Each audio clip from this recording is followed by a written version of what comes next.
Hey, what's up, everyone? Nick here, and wanted to give you a couple tips and talk to you about a problem that you are going to encounter if you're working surplus funds or tax sale overages. Okay. When you talk to someone, and if you've done this for any amount of time, you have experienced this already, and if you are just getting started, you will.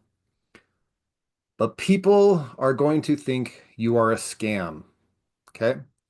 Now, you probably were attracted to this business because it might seem simple to help someone recover money from their foreclosure or tax sale. And why would they not want their money, right? Well, the problem is when you call them and they listen to what you have to say, there's a saying that pops into their head.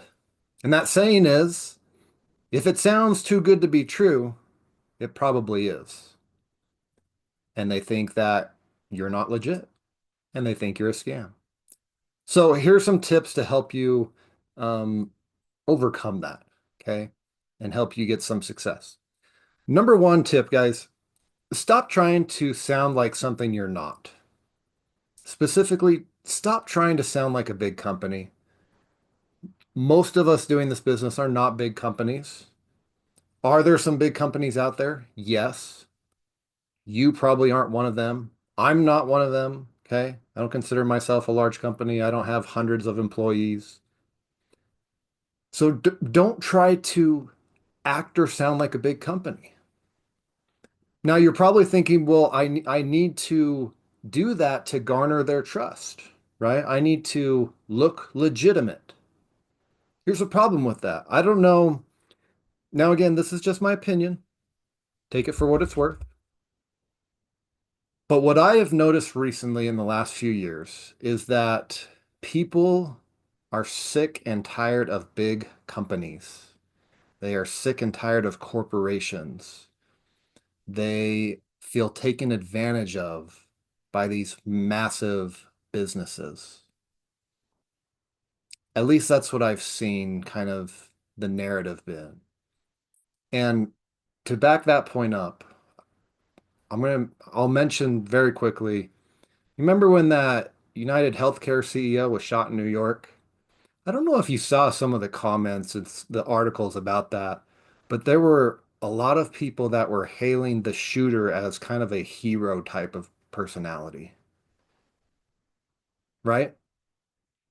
And you can see it. You can see in the media how people are just they are distrusting of big corporations. And so don't try to look like a big corporation. Look like a neighbor, a friend, someone trying to return lost property to them, someone who actually cares and wants to help them because hopefully that is you. Hopefully you do care and you're not just in it to make a buck. So that's tip number one. Tip number two is to ask more, talk less. Okay. Stop spilling all the beans and trying to convince people why they should work with you and all the things you can do for them and all the ways you can help them. It's too much information all in the initial call. Okay. So ask more questions, talk less. They should talk more than you're talking. Tip number three, review the script and the objection handlers. Okay, guys.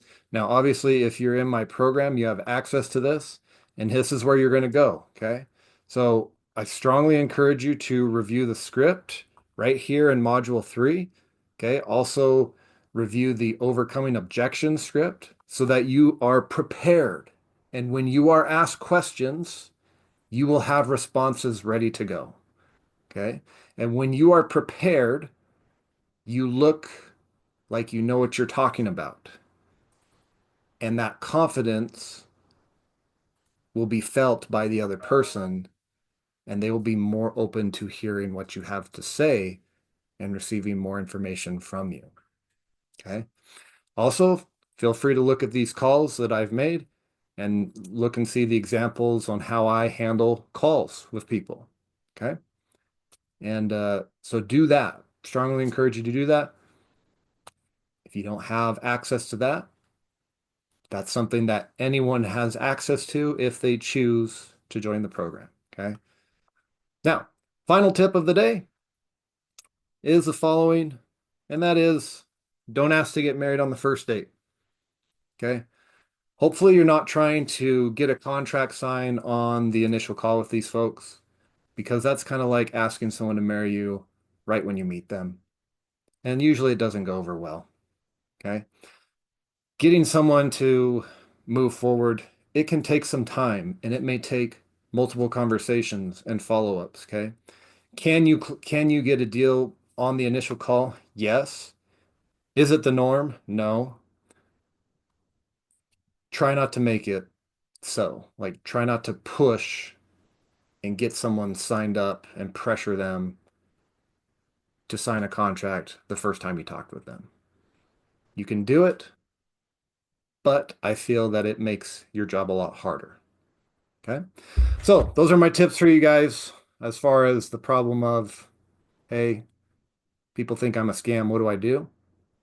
Hopefully that helps. Again, review the script if you have access to it. If you don't, gain access to it, just use the link down below and you can access the script, the objections, the examples of calls that I've made so you can see how it's done, guys.